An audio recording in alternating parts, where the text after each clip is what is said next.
On the morning of my 46th birthday, I woke up with divorce papers taped to my face. Within minutes, I realized my wife, my kids, and even her family had all turned against me. But before I explain how my entire life collapsed in one morning, let me take you back to where it started. The past week has been the most brutal, disorienting experience of my life. I can barely type this out without my hands trembling, because the betrayal cuts that deep.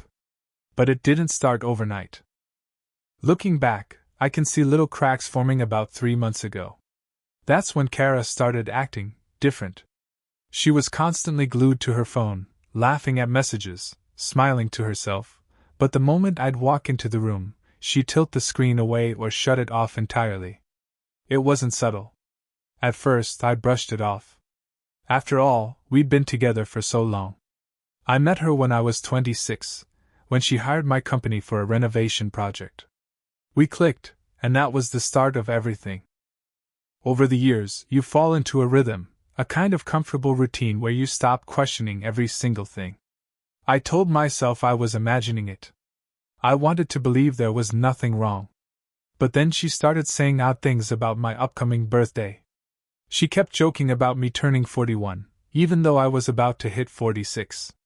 It was a running bit, but behind her smirk there was something strange. She'd drop comments like, "This birthday is gonna change everything," with this sly grin that didn't feel playful, more like she was in on some private joke. I figured maybe she was planning a surprise, maybe a trip, maybe a party. Something sweet. Something thoughtful. But then I'd see her sharing these little looks with the kids. Once, I actually caught her high-fiving Lila and Evan when she thought I wasn't looking. Another time, I overheard her giggling with them, whispering, "Just wait until he sees what's coming." And I convinced myself, stupidly, that they were all planning something special for me. April 10th, the night before my birthday, Kara stayed up later than usual. She told me she was busy wrapping gifts, so I headed to bed around 11. She didn't crawl into bed until about 2 in the morning. I know, because I woke up just enough to feel her slipping in beside me. The next morning, April 11th, 7:30 a.m., the day I turned 46, I woke up to something taped to my face. Still half asleep, I yanked it off and realized it was a manila envelope. Inside? Divorce papers. Not just filed, already processed, with a court date scheduled for the following month. The shock hit me so hard I thought I was still dreaming.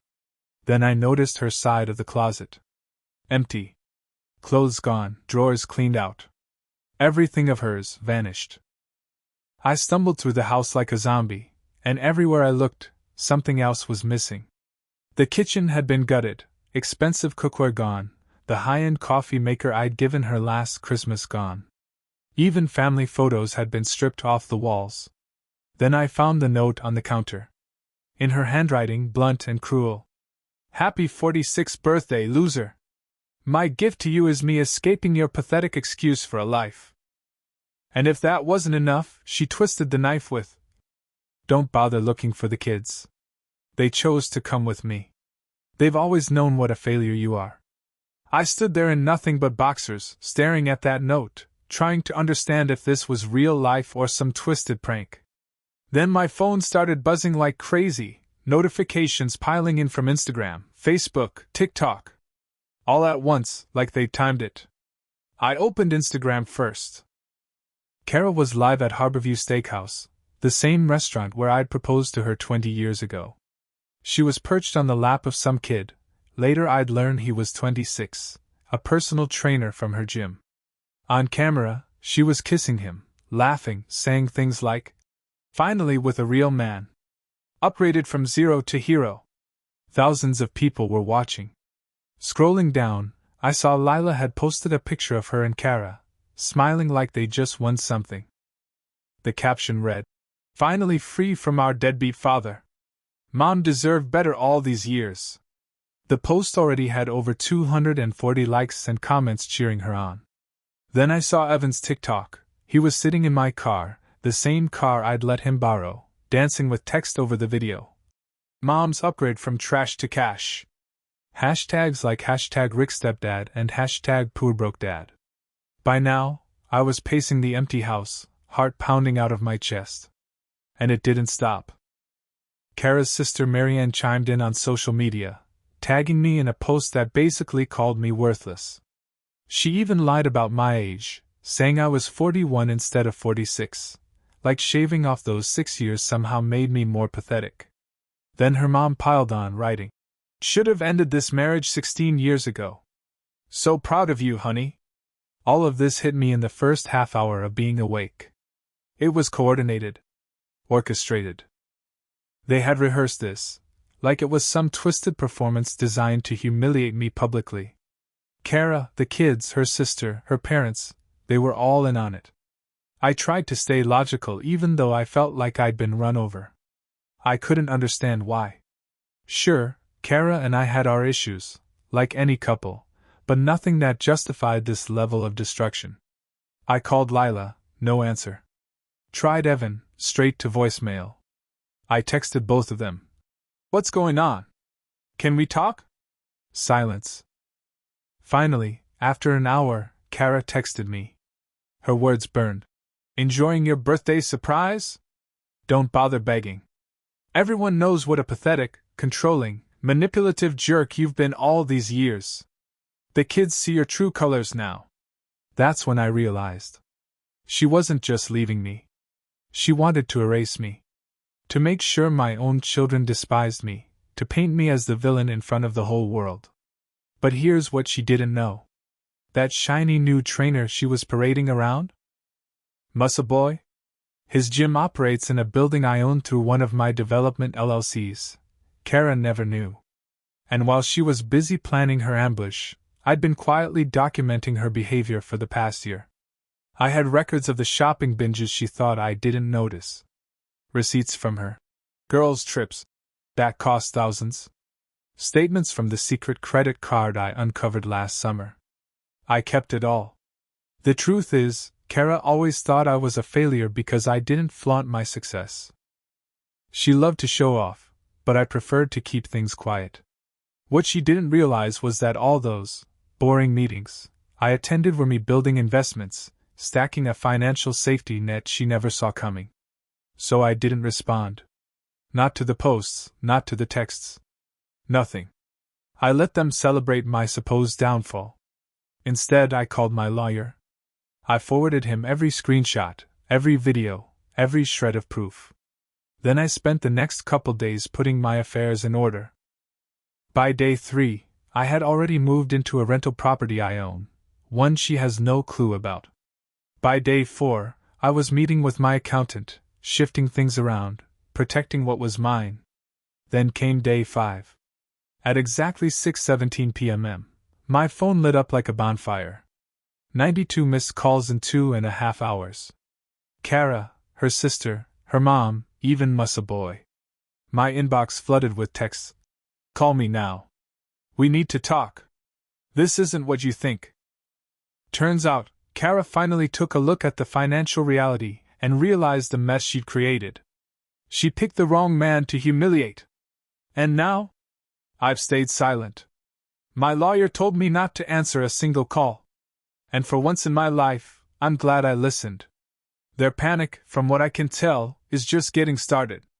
What they tried to pull on me, parading my supposed downfall for everyone to see, is going to cost them in ways they haven't even begun to imagine. So now I'm sitting in my temporary place, phone buzzing with their desperate calls and texts, calmly piecing together my next steps. They thought they could turn my birthday into a public execution, a day I'd never forget for all the wrong reasons. Fine. I'll remember it, sure. But they're about to learn something the hard way. Revenge hits hardest when it's carefully calculated, not rushed. And that's exactly what I've been doing, planning. 9 days have passed since that so-called birthday surprise, and the situation has already spiraled into directions even I didn't anticipate. Remember those 92 missed calls? I kept ignoring them, until call number 107 rolled in on day 6. That one I answered. It was Kara. She didn't even say hello. She dove straight into a panicked frenzy. Turns out, after all her chest thumping online, she finally sat down and looked at the finances. And what she saw scared her. Our joint account, the one she thought had a comfortable 20 to 30 grand sitting there, was down to the penny $742. 17. Why? Because for the last 15 months, I'd been quietly, steadily transferring funds into accounts she didn't even know existed. Personal accounts, in my name only, tucked away because I already suspected she was capable of stabbing me in the back. She never noticed, because Kara always assumed I was lousy with money. Truth was, I just never felt the need to brag about what I had. The rental properties? She always thought we split them equally. In reality, only 3 out of the 9 are in both our names. The other 7? Those have belonged to an LLC I created 6 years ago, right after I overheard Kara joking to her sister about how she'd take me for everything if things ever went south. I remembered that comment. I planned for it. And here's the kicker, the gym where her boy toy struts around. I don't just own the building. I'm the primary investor in the entire fitness chain. The CEO is an old college roommate of mine. One call from me, and Mr. Lexus Lease is not only unemployed but blacklisted from every gym in the county. When I finally let Kara rant on the phone, she screamed about stolen money and hidden assets. Claimed her lawyer was going to destroy me. I timed it, 4 minutes of yelling before I cut in. Then I asked her one simple question. Did she really believe I wouldn't notice the games she'd been playing this past year? The silence on her end was deafening. That's when I unloaded. I told her about the mysterious weekend, shopping trips, with her sister, where she'd leave with barely any bags but thousands missing from our account. I mentioned the secret credit card, with statements showing hotel charges from places I'd never even stepped foot in. I pointed out the gym sessions that somehow lasted 2.5 hours, every single time. The family heirlooms and valuables that vanished from the house, one by one. And most importantly, the way she'd been whispering poison into the kids' ears for months. Yeah, Evan's iPad still backs up to my cloud account. She forgot about that little detail. I've got the texts where she called me a cheater, where she told Lila I was stealing from her college fund, where she made up lies about me saying awful things behind my daughter's back. Every bit of it documented. The truth is clear now. Kara's been plotting this ambush for over a year. Draining money, selling off what she could, and slowly turning my own children against me. And why?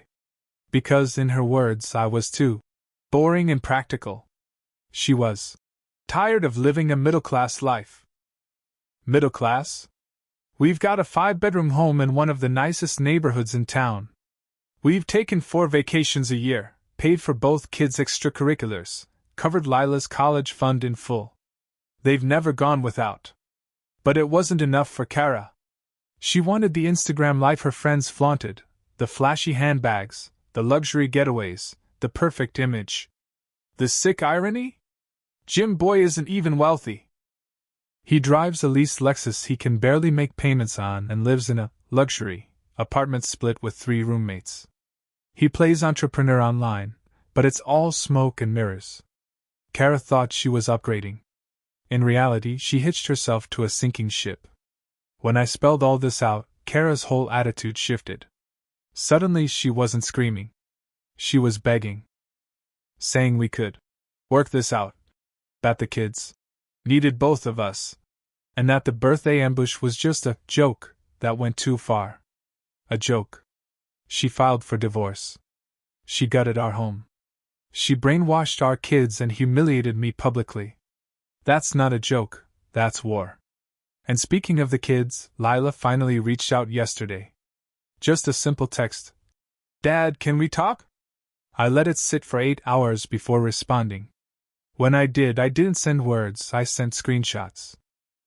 Every text Kara had fed her over the past 7 months, every lie she spun about me cheating, stealing, or insulting her behind her back.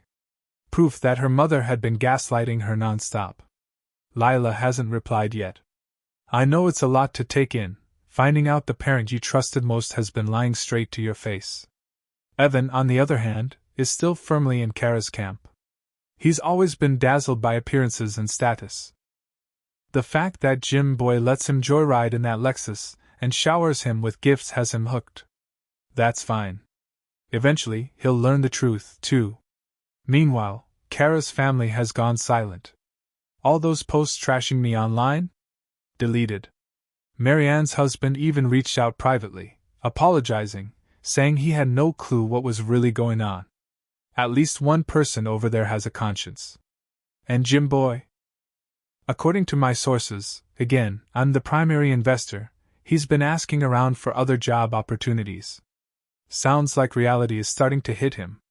Dating a woman with 2 teenagers, no financial cushion, and a vengeful husband she underestimated isn't exactly the dream life he sold her on Instagram. Yesterday, I met with my lawyer again. I laid everything on the table: the credit card statements, the records of missing items, the screenshots of her lies to the kids, the online humiliation campaign. My lawyer actually smiled. And if you've ever dealt with divorce lawyers, you know a smile usually means the other side is in real trouble. He told me I'm holding all the cards. But here's the truth: I don't want to destroy Kara financially. Not yet.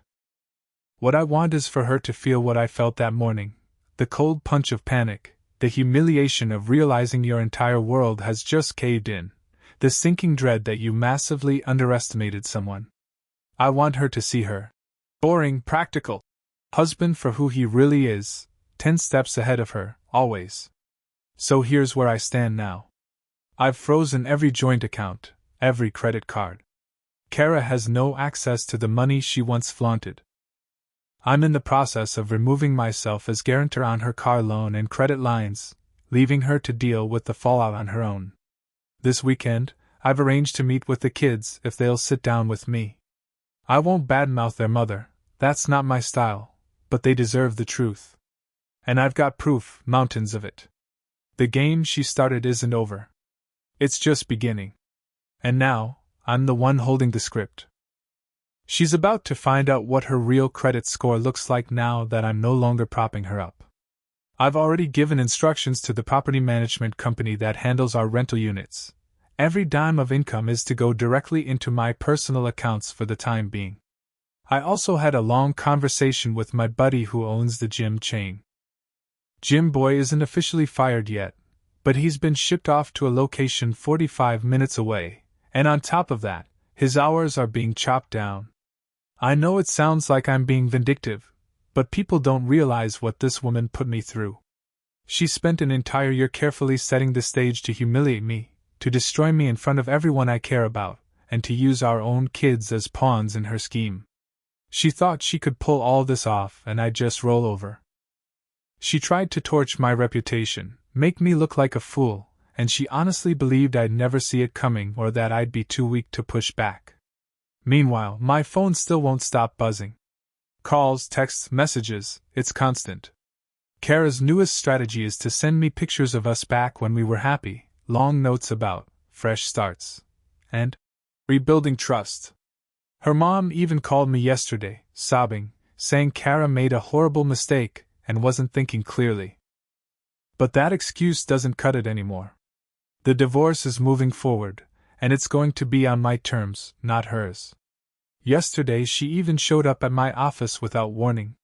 She was crying, saying she'd ruined everything, making a spectacle in the lobby. I walked her outside to avoid my employees witnessing more of the circus, and I told her straight, she spent a year plotting how to leave me in the most brutal, humiliating way possible. She doesn't get to suddenly hit reset just because the plan blew up in her face. She grabbed my arm, trying to hold me there, and I told her flat out, touch me again and I'll add harassment to the divorce filing. That's when she hit me across the face, me. Hard. Right in the parking lot, in front of 2 colleagues. I didn't respond, didn't raise my voice. I just walked back inside and let security escort her out. Later that night, around 10, I got a text from an unknown number.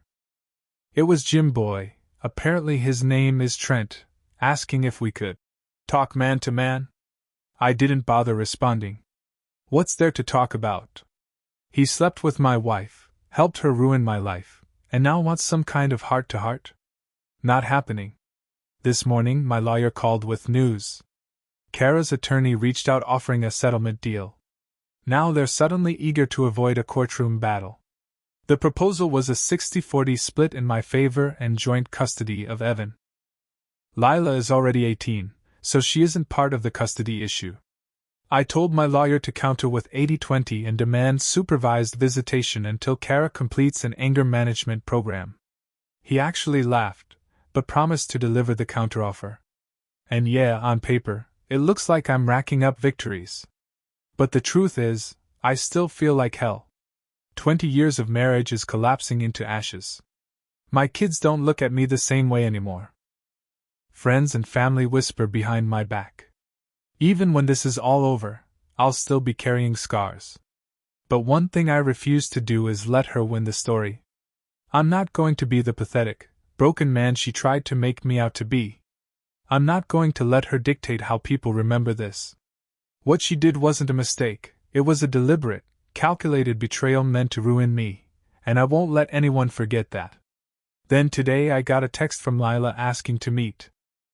She said she had questions and wanted to talk. That gave me a little hope, because at least she's willing to hear me out. I suggested a diner we used to go to on Saturday mornings when she was a kid. It was neutral ground, somewhere she'd feel safe. I showed up early and got a booth in the back. When she walked in, she looked exhausted, eyes swollen, like she'd been crying.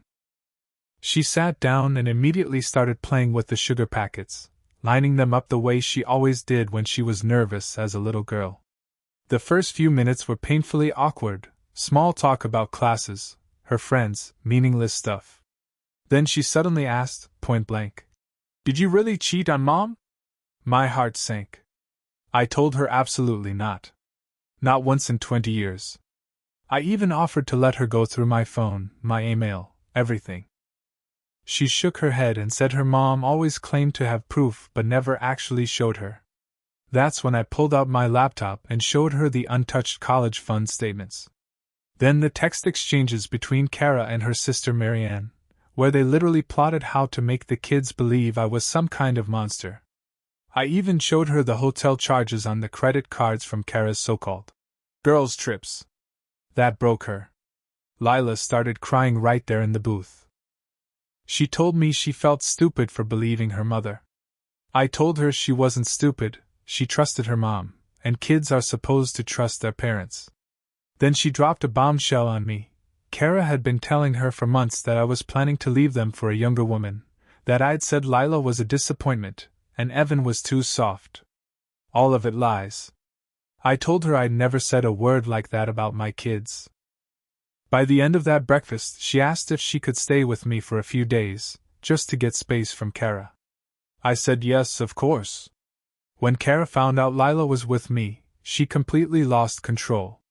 She blew up both our phones, showed up screaming in my apartment lobby until security threw her out, even started calling Lila's friends' parents to track her down. Meanwhile, Trent is having his own problems. After my buddy followed through with his reassignment, and hours cut, Trent panicked. He threatened to quit, begged for his old position back, then started scrambling for other jobs. The issue is, this town's fitness industry is tight-knit, and word spreads fast. Now he's getting turned away everywhere. From what Lila says, the tension between him and Kara is unbearable. He thought he was stepping into a cushy setup with a sugar mama and a big divorce payout. Instead, he ended up stuck with a woman who has no money, no access, and a crumbling life. And honestly, I can't help but think, karma has a funny way of circling back. 2 teenagers, and a mountain of debt that I've completely stepped away from. And yes, most of it belongs to Kara. Remember when I told you I pulled myself off as guarantor for her credit cards and the car loan? That's all finalized now. Without me propping her up, her real credit score came crashing down to 576. Pretty rough.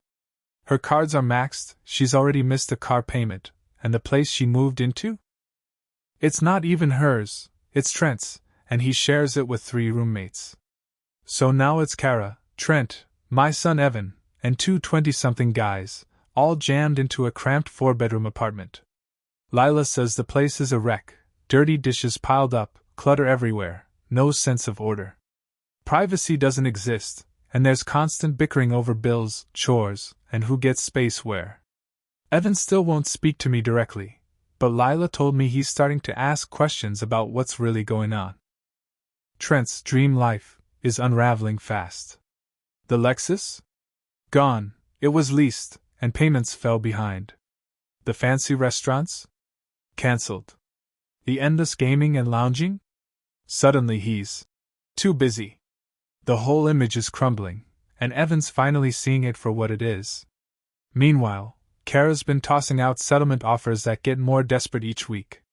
First, she wanted a 60-41 split. Then she suggested 50-50. Now she's dangling alimony at me if I'll just make it stop.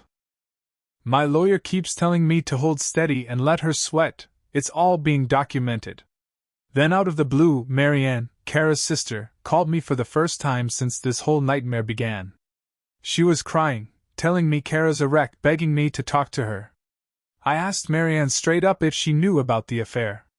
Long silence, then a quiet, yes. She said she thought it was just a fling and had no clue about the ambush divorce until right before it happened. I hung up on her. That's not a sister. That's not an aunt to my kids. And then things really got wild. Remember the vacation cabin Kara tried refinancing? My lawyer managed to block it. But while reviewing the paperwork, he found out she had already pulled a HELOC, home equity line of credit, 7 months ago. For $185,000. And here's the kicker, she forged my signature on the loan. That's not messy divorce drama, that's financial scheme. I called my lawyer immediately, and he told me to file a police report. I hesitated, she's still the mother of my kids. But then I thought about those divorce papers taped to my face, the public humiliation, the lies she fed our children. So yeah, I went to the police. 2 days later, Kara was questioned. Not arrested, but questioned. She admitted forging my name but tried to spin it like she did it for the kids. Absolute nonsense. The money trail clearly shows it went to luxury shopping sprees, vacations, and straight cash withdrawals. The very next day, she stormed into my office building. Security stopped her before she reached my floor, but she threw such a scene they almost called the cops. She was screaming about how I was destroying her life, how I was trying to get her locked up, how the kids would never forgive me. I later watched the footage, it was pathetic. And for the first time in a long while, I felt nothing. No rage, no sympathy. Just emptiness. This was the woman I spent 20 years with, the mother of my children, and she traded it all for a 26-year-old with a fake Instagram lifestyle. Lila has been staying at my place for a week now, commuting to school from here. Yesterday, she asked if she could move in permanently. She said life in that apartment with Kara and Trent is toxic, and it's wrecking her ability to focus on her senior year. I told her of course she can stay, we're turning the home office into her room this weekend. And Evan? He finally texted me yesterday. Just 4 words. Can we talk? I wrote back right away. Anytime. I'm here. He wants to meet tomorrow at the same diner where Lila and I reconnected. That feels like progress. Even Kara's parents are seeing the truth now. Her dad called me, very formal, asking if we could meet for coffee and talk things through. Like gentlemen. I agreed. Her mom sent me a long email, apologizing for her past comments, and saying she had been misled about what was really happening. Too little, too late, but at least they're waking up to reality. Meanwhile, Kara's financial spiral keeps tightening. With no access to my income or our joint assets, she can't cover basic expenses. Lila says Kara's been selling off handbags and jewelry online. She's applied for new credit cards and been denied across the board. She's even talking about finding a job, but her resume is basically a blank page. She hasn't worked since before Lila was born. And Trent? He's losing patience. He thought he was signing up for a glamorous sugar mom situation, not a broke middle-aged mom with teenagers and police investigations. Lila overheard them fighting about money, and apparently Trent expected her to cover part of the rent. Kara assumed he'd bankroll her until she got back on her feet. Then Karma delivered another punch. I got a call from the CEO of the development company where Trent's brother worked. Turns out Trent had been using his brother's employee discount to score luxury rentals, not for clients, but for himself and his friends. The company caught wind, and they fired his brother. Now Trent's got his own family furious at him. I had no hand in that, but sometimes karma really does clean up on its own. As for me, I'm holding steady. Some days are tougher than others, but I'm finally sleeping without wondering what Kara's hiding. I'm eating regularly again. I even joined a new gym, different chain obviously. The divorce is moving forward, and with the proof of financial scheme, infidelity, and Kara's attempts to turn my kids against me, my lawyer says I'm in a rock-solid position. We're pushing for an 85-16 split, with primary custody of Evan if he chooses to live with me. Last night, Kara texted me a single word. Please. Then followed it with, I'm begging you. Can we talk? Just us. No lawyers. I made the biggest mistake of my life. I didn't respond.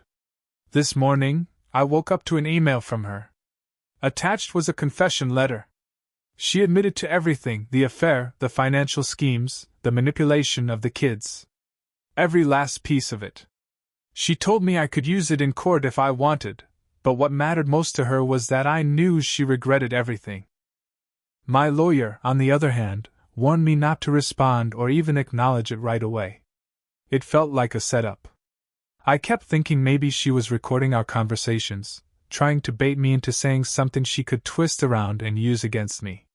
But then, something I never expected happened. Kara's mom showed up at my apartment out of nowhere. No call, no text, just knocked on my door, red-eyed and sobbing. She rambled about how Kara had always been like this, manipulative and selfish, and admitted she'd enabled her daughter for far too long. Then, through tears, she handed me a USB drive. You should see this before you make any decisions, she said. I still haven't opened it. A part of me burns with curiosity, but the other part screams that this whole family is nothing but toxic drama. Throwing it away would probably bring me more peace. My patience is thin.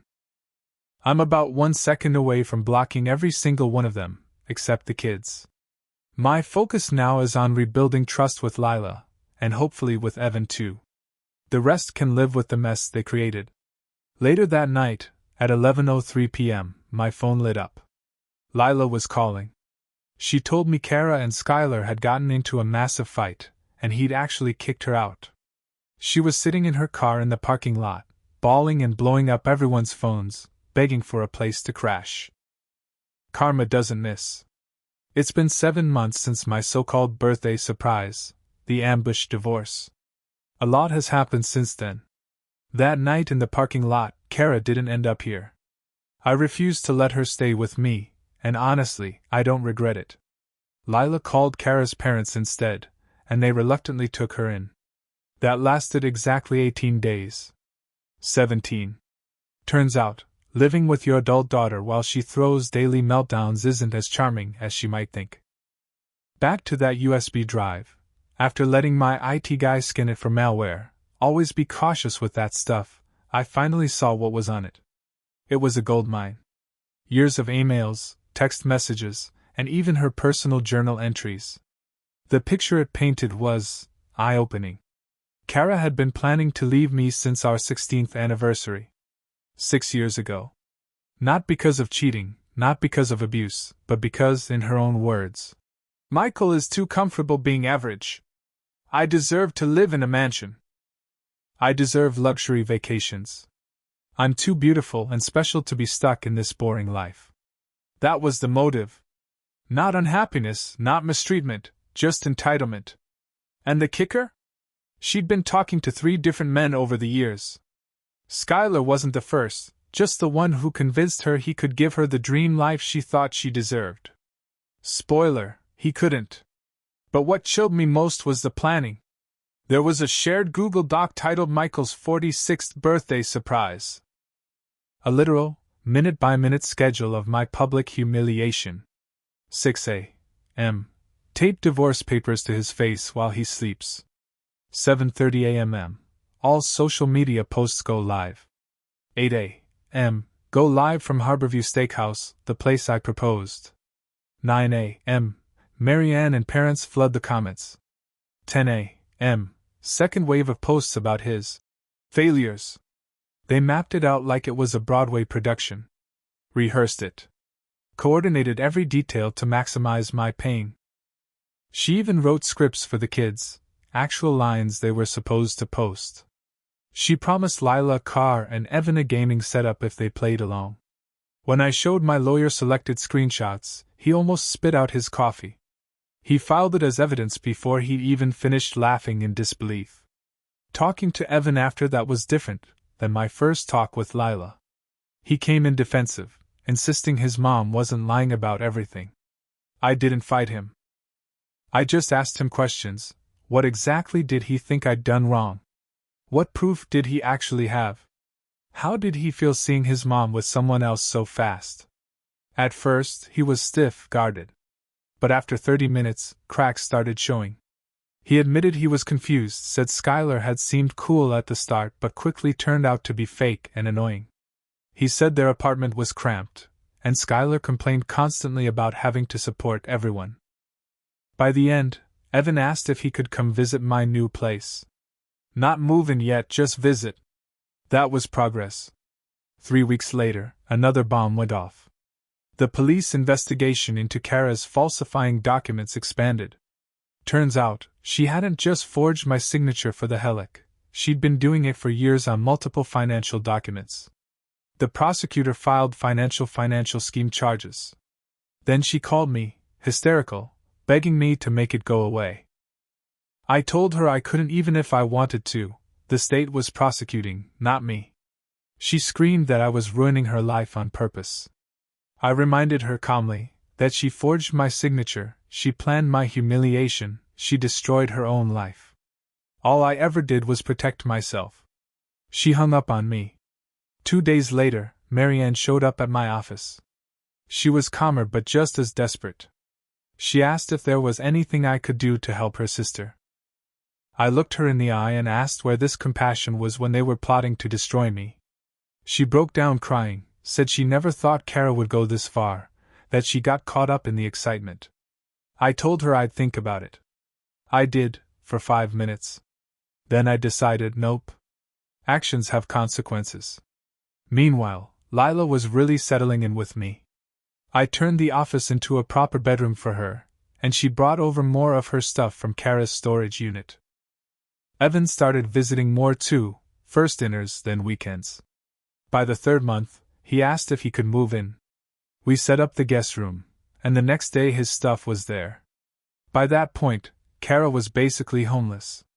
Couch surfing, wearing out her welcome with friends. Her financial scheme trial was looming, and her new lawyer was draining what little money she had left. And Skylar? Mr. Dream Life himself?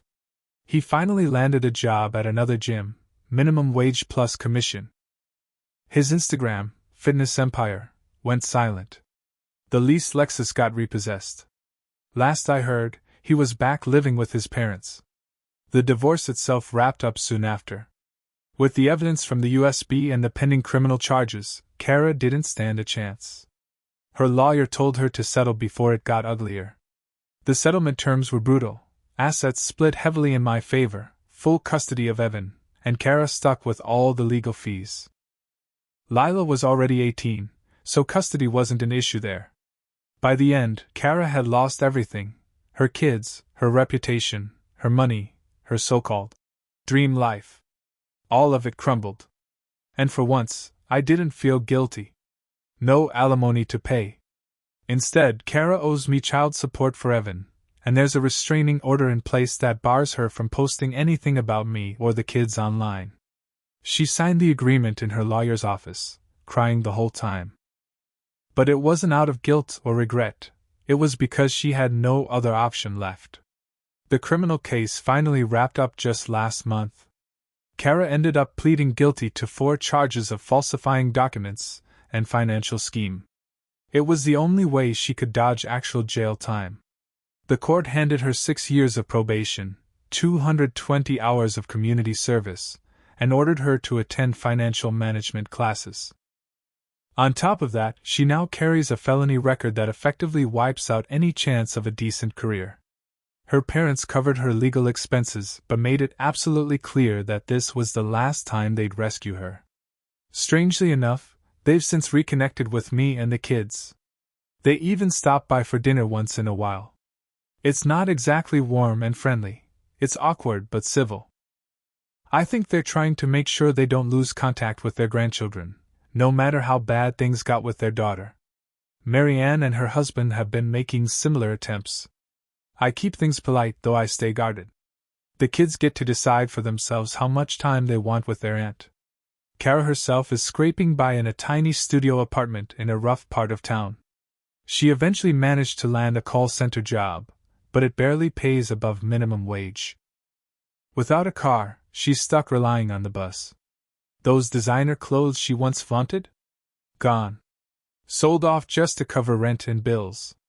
Her so-called friends have mostly vanished, too. These days, she only gets supervised visits with Evan, 3 times a month if he chooses to go. Sometimes he does, sometimes he doesn't.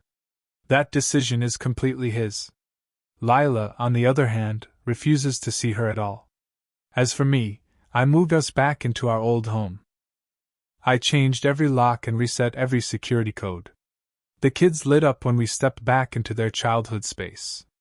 Piece by piece, I've been replacing everything Kara took or ruined. Work has been thriving. Last month, I got a big promotion.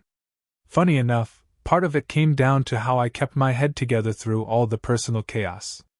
Turns out, showing restraint instead of melting down in public can actually look like maturity and leadership. Who knew? A few women have even reached out, inviting me to dinner now that word's spread that I'm single. But I'm not there yet. Maybe one day, but not now. Then, last week, an envelope arrived in the mail from Kara. Inside was a 10-page handwritten letter. She poured out how her obsession with appearances and chasing status had wrecked her life.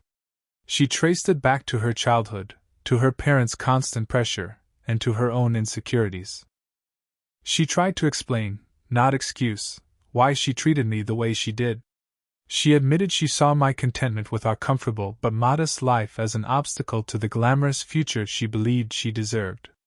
She confessed that she had planned that birthday ambush months in advance, imagining it would catapult her into a new life with someone richer, someone she thought was better.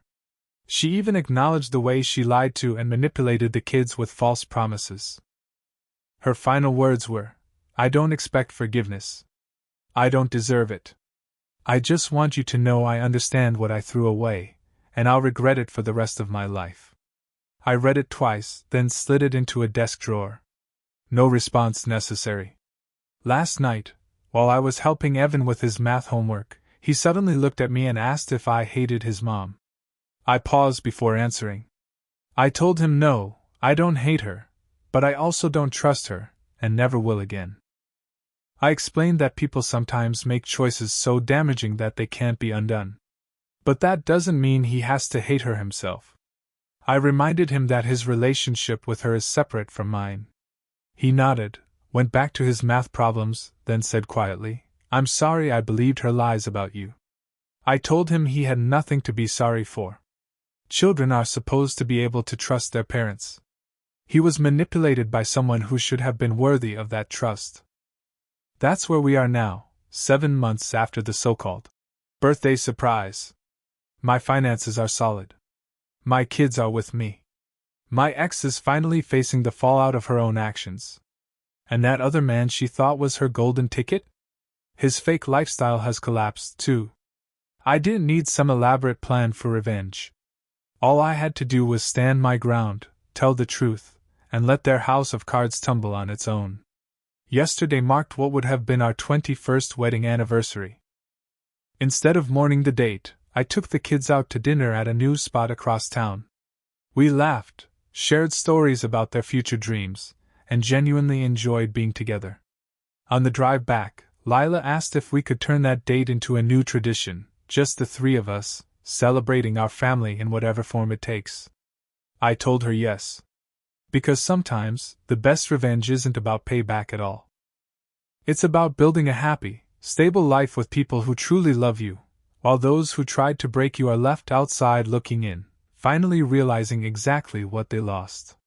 And then today, at 2:52 p.m., I got word Kara was fired from her call center job for screaming at a customer.